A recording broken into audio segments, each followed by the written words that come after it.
진심으로 생일 축하해요.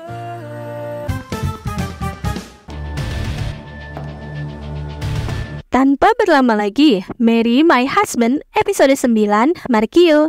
Mari kita review. Park Min Hwan akan melamar Kang Ji Won. Yoo Ji Hyuk pun rela menyewakan villa perusahaan untuk Ji Won sebagai dalih atas apa yang sudah terjadi pada Ji Won.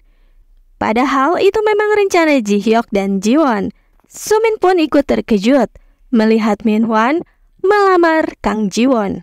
Ji Won sudah muak pada Sumin. Ia menepis permintaan maaf Sumin.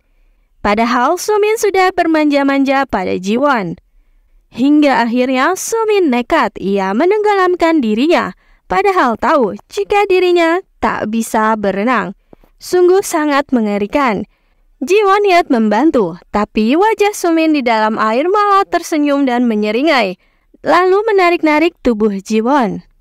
Beruntung keduanya kini sudah ada di daratan. Keduanya selamat. Namun bukannya beristirahat di kamar, si Sumin malah tidur di kamar Min Hwan, membuat Min Hwan terekam cahaya. Dan Sumin pun menggoda Min Hwan. Akhirnya Sumin pun diembat oleh Min Hwan juga. Sedangkan di ruang tengah, ketika semua orang sudah masuk ke kamar masing-masing, Ji Won mulai bercerita pada Yoo Ji Hyuk. Jika Sumin memang sengaja melompat dan saat dibantu ia malah menyeringai, Ji Won pun ketakutan karena ternyata Sumin tak akan berhenti. Tak peduli dengan nyawanya sendiri asalkan Ji Won ikut tiada bersama dengan Sumin. Ji Won kini bisa melihat sisi Sumin yang belum pernah ditunjukkannya selama ini. Ji Hyuk pun berusaha menguatkan. Saat sesi curhat begitu, Hayeon yang terbangun datang ke ruang tengah. Ji Wook dan Ji Hyuk pun bersembunyi sambil berpelukan. Suasana menjadi sedikit canggung. Akhirnya Ji Hyuk mengajak Ji Won menaiki kapal pesiar, mengarungi lautan hingga pagi hari. Keduanya menikmati suasana pantai dan Ji Hyuk pun mengucapkan selamat ulang tahun pada Ji Won. Di kantor, Ji Won mengajak Ji Hyuk untuk ikut melihat pertunjukannya dengan Min Hwan. Karena Ji Won berniat memoroti Min Hwan untuk yang pertama dan terakhir kalinya. Namun sayang, Ji Hyuk harus ke Jepang. Di kantor, Ji Won juga memamerkan cincin pertunangannya, membuat seisi kantor menjadi heboh dan mengucapkan selamat padanya. Malam harinya, Sumin datang ke apartemen Ji Won memberikan hadiah sepatu merah sebagai ucapan ulang tahun. Sumin juga mengajak untuk ikut kelas memasak. Karena sebentar lagi Ji Won akan menikah. Ji Won pun tahu jika itu adalah akal bulus Sumin. Karena tempat lesnya itu adalah tempat les memasak ibu Min Hwan juga. Entah apa kali ini rencana si rubah Sumin. Namun Ji Won tetap mengiyakan ajakan Sumin. Ji Won menangis sambil tertawa lebar. Ia berterima kasih karena para orang jahat itu terus-menerus menjadi jahat. Jika kurang jahat, maka aksi balas dendam Ji Won akan sia-sia saja. Di akhir pekan begini, Yang Joran masih saja ke kantor. Namun tak lama anaknya menelpon dan berkata jika ia ada di rumah sendirian dan kelaparan. Jaran pun pulang, namun jalanan sangat macet. Akhirnya ia nekat meminta bantuan pada Pak Lee yang sedang menaiki motor. Sesampainya di rumah, ia melihat suaminya malah memberi makan anak mereka dengan mie instan. Terlihat, Yang Jaran tampak kesakitan di bagian perutnya. Dan acara kelas memasak pun tiba. Ibu Min Hwan tampak begitu arogan sekali. Ji Won pun tersenyum puas. Di kelas, Ji Won terus memprovokasi Ibu Min Hwan dengan sengaja memotong asal-asalan sayuran. Ibu Min Hwan pun mencibir kelakuan Ji Won itu. Dan ia malah terpesona pada Sumin yang cekatan dalam memasak. Sumin mencoba untuk menarik perhatian Ibu Min Hwan. Namun ternyata hasil makanan Ji Won membuat semua terpukau. Meskipun tidak mau mengakuinya, rasa masakan Ji Won sama dengan masakan guru masaknya, membuat Ibu Min Hwan takjub beserta jengkel. Sumin yang melihatnya pun terlihat jengkel juga pada Ji Won. Padahal pada kenyataannya, Ji Won memang sudah mendapat pelatihan keras oleh ibu mertuanya di masa datang kelak. Setelah acara memasak selesai, Min Hwan pun datang. Ia terkejut karena Sumin juga ada di sana.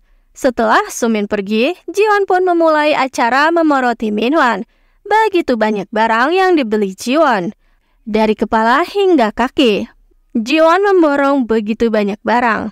Jiwon pun merasa puas. Tak lama Baek Eun-ho menelpon. Niat hatinya ingin meluruskan masalah dengan teman-temannya SMA dahulu yang ingin meminta maaf langsung pada Jiwon. Tapi Minhwan malah nyerocos terus dan mengatakan jika ia ingin mengadakan acara pertemuan keluarga karena Jiwon Minhwan akan menikah. Bahkan Minhwan pun meminta diskon pada Baek Eun-ho. Sungguh tak tahu malu.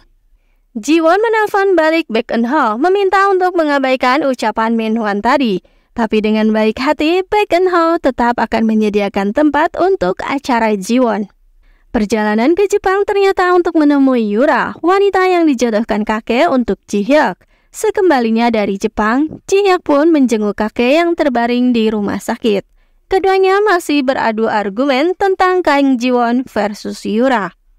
Ji-hyuk lalu mendatangi Jiwon. Ternyata ia membeli sebuah kalung yang dilihatnya di pesawat kala perjalanan ke Jepang. Ji-hyuk berterus terang, ia datang karena merindukan Jiwon. Jiwon lalu berkata, jika membuat Minhwan dan Sumin menikah hanyalah proses. Tapi yang sebenarnya adalah ia harus menemukan kebahagiaannya sendiri dengan teman yang disukainya. Dan keduanya pun berpegangan tangan dengan penuh makna. Sumin sengaja datang ke rumah Minhwan. Ia dengan sengaja menggoda Minhwan padahal ia tahu jika hari ini adalah acara makan keluarga dengan Jiwon. Ibu Minhwan sampai ribut perkara gaya berpakaiannya. Baek Eun-ho menyiapkan sendiri jamuan untuk acara Jiwon. Meskipun begitu, ia terlihat patah hati. Dan Jiwon dengan sengaja datang terlambat ke acara. Pakaian Jiwon benar-benar penuh niat. Ia berdandan yang tak seharusnya. Sengaja ia lakukan untuk mengkonfrontasi orang tua Minhwan. Jiwon terus-menerus memanasi calon ibu mertuanya dengan memamerkan betapa baiknya Minhwan.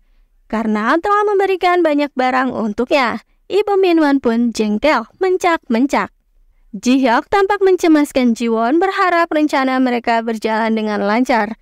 Dan untuk berjaga-jaga, Ji-hyuk membuat surat penjagaan untuk kucingnya. Karena takut jika kelak ada sesuatu yang terjadi padanya, Pak Lee pun kebingungan dengan keputusan Ji-hyuk. Padahal setahunya Ji-hyuk pun tak suka pada kucing. Kembali ke medan perang. Ibu Minhwan terus berceramah pada Jiwon dan terus mengagung-agungkan Minhwan, anaknya yang begitu berharga. Jika terus-menerus mencela Jiwon yang tak punya orang tua dan bahkan menghina ayah Jiwon yang sudah tiada, Jiwon pun sudah tak tahan lagi. Ia mengeraskan suaranya dan memanggil Ajuma pada ibu Minhwan, berkata jika anaknya Minhwan itu tak sehebat itu. Dan Jiwon pun dengan berani membatalkan pernikahan itu. Ia pun segera pergi. Minhwan menyusul dan hampir saja memukul Jiwon. Tapi Jiwon yang kini sudah dibekali ilmu bela diri kanuragan oleh Ji-hyuk melawan balik. Ia membuat Minhwan jungkir balik. Jiwon sungguh sangat puas. Balas dendam yang tersalurkan. Dan episode 9 pun berakhir di sini.